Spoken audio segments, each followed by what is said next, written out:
question. I think the essence of all transcreation is that it needs to be highly culturally relevant.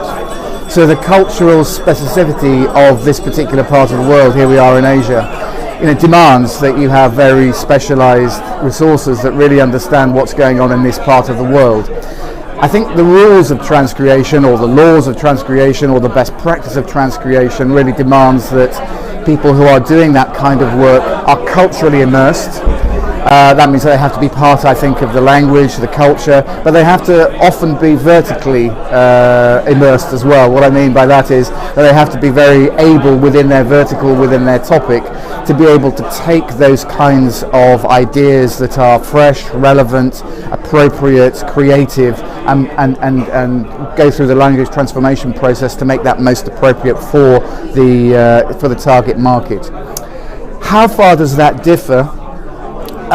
Very, very good question from Europe. I think the thing about Europe is that we do have an awful lot of cross-referral.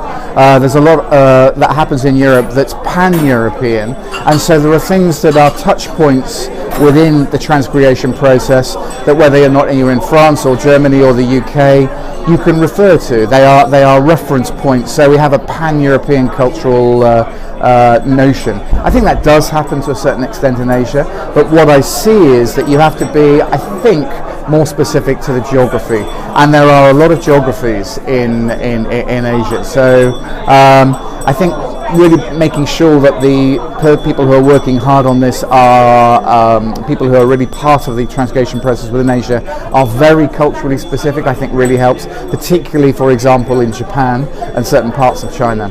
So I think that's really the broad difference, that the key thing is to make sure that whatever's happening, you have that real intensity in terms of culture and topic specificness, but probably between Asia and Europe there are some subtle differences.